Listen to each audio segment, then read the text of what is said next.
célèbre monument aux morts, vous arrêtez devant la tombe de la famille Maury. Cette famille a payé au XXe siècle un lourd tribut à la guerre, puisque le père est mort des suites de ses blessures pendant la guerre de 14-18 et que son fils fut tué pendant la guerre de 39-45.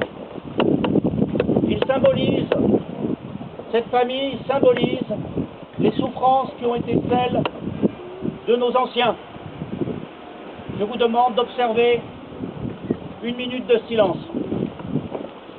Monsieur le député, Mesdames, Messieurs les conseillers municipaux de la ville de Grabel, Messieurs les représentants des associations des anciens combattants, Messieurs les représentants de la gendarmerie de Saint-Gély qui nous font l'honneur d'être présents à chaque commémoration, Mesdames, Messieurs les agents municipaux, les agents de la police, Mesdames, Messieurs les professeurs des écoles, les enfants du conseil communal des enfants, les enfants des écoles de Grabel, Mesdames, Messieurs, merci d'être venus nombreux à cette commémoration.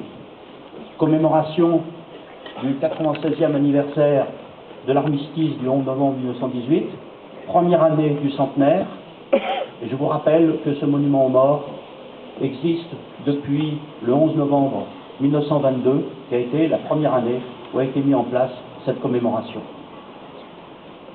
Commémoration, cum memore, cela signifie construire ensemble une mémoire commune. Cette mémoire commune, nous en héritons et en même temps, nous la faisons vivre. Ici, comme vous l'avez rappelé, Monsieur le député, pour ce centenaire, la ville de Grabel, les associations de Grabel, les habitants de Grabel ont décidé de multiplier les initiatives. Je les citerai rapidement. Cela a commencé avec une soirée organisée par les amis de Joseph Delteil et une lecture des extraits de l'ouvrage de Delteil, Les Poilus. Cela a pris aussi la forme de la mise en place par l'association de la Gerbe d'une pièce de théâtre qui a déjà été jouée, qui sera rejouée dimanche prochain à 17h30 dans la salle Richard Campos, justement, la Der des Der, et qui rend compte du supplice qui a été subi par ceux qui avaient voulu, un jour de Noël 1914, fraterniser avec les soldats allemands le temps de Noël et qui furent ensuite fusillés alors qu'ils cherchaient la fraternité. Cela a été aussi par la mise en place de l'exposition sur les dessins de sel qui sont actuellement à la salle de la Gerbe, que je vous invite à aller visiter dès cet après-midi et qui a été visitée par de nombreuses classes. Dessins qui nous rappellent d'une certaine manière la puissance de cette guerre, sa violence, et qui a été partagée, exposition avec de nombreuses communes de l'agglomération de Montpellier qui ont repris cette exposition dont nous avions eu l'initiative. Je tiens aussi ici à saluer le travail extraordinaire qui a été fait par l'association d'histoire Loudragas et qui, il y a un an, nous disait qu'ils avaient besoin d'un tout petit carré, qu'ils auraient du mal à retrouver toutes les traces de la guerre de 14 dans les familles gravelloises. Et ils occupent maintenant un espace extrêmement important dans cette même exposition et je vous invite à aller les voir. Les enfants ont pu ramener ainsi aux écoles des témoignages de leurs familles, de leurs ancêtres qui ont été victimes de cette guerre, des lettres qu'ils ont écrites à ce sujet. Et je pense que ce travail de construction de la mémoire commune a été important. Je ne veux pas oublier non plus cette soirée de chansons qui a été organisée et qui aujourd'hui va tourner dans plusieurs villages, tellement elle a plu aux 2 soirées qui ont eu lieu sur Grabel. Bien sûr, je n'oublierai pas non plus le fait que nous avons fait des conférences organisées par différentes associations, notamment par Ando Loisirs Culture, conférences sur la place de la guerre dans l'Hérault, conférences sur Jean Jaurès, qui, comme vous le savez, a combattu jusqu'à son dernier souffle pour empêcher cette guerre et qui nous a amené à inaugurer le 31 juillet dernier, jour anniversaire des 100 ans de sa mort, de son assassinat, la place Jean Jaurès devant la future maison commune. Donc, d'ailleurs, en parlant de Jaurès, qu'a-t-il écrit quelques semaines avant? La guerre, disait-il, on la voit venir. il ne faut pas l'attendre.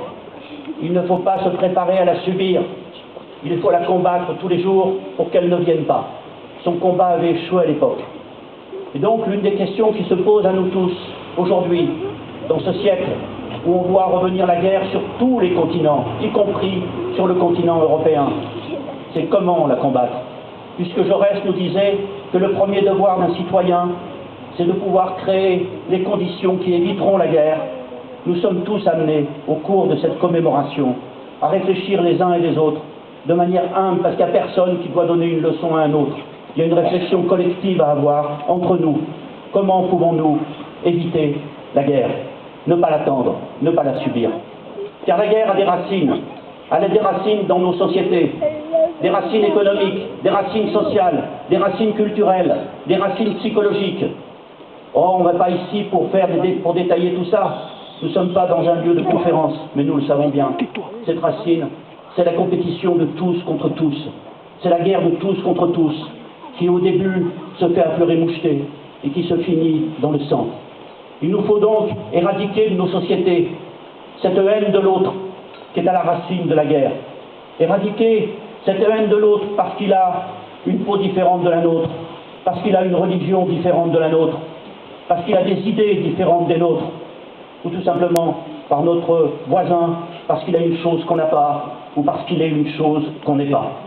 Accepter, tendre la main, créer la solidarité entre nous, c'est la meilleure manière de lutter contre la guerre. Car la guerre n'est pas une catastrophe naturelle, la guerre est une catastrophe humaine, que les hommes construisent eux-mêmes.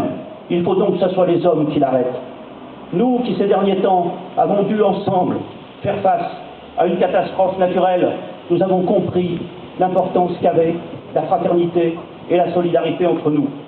La mobilisation, oui, monsieur le député, de tous les Grabellois et de tous ceux qui étaient autour de Grabel a été exemplaire. Il nous faut donc trouver aujourd'hui, dans notre quotidien, les chemins qui mènent à cette fraternité humaine. Et c'est ainsi que nous pourrons éviter la guerre, combattre la guerre. Et cette leçon, quel que soit votre âge, que vous soyez enfant, que vous soyez déjà âgé, que vous soyez adulte, cette leçon, elle se construit au quotidien, dans nos actes communs. Ainsi, nous ferons justement ce que appelait Jaurès, le combat contre la guerre qui vient pour qu'elle n'ait pas lieu. Voilà ce que je voulais vous dire aujourd'hui. Ensuite, dans la suite de cette commémoration, les enfants vont occuper une certaine place. Nous leur cédons la place, car c'est extraordinaire qu'ils soient là. Vive la République, vive la France!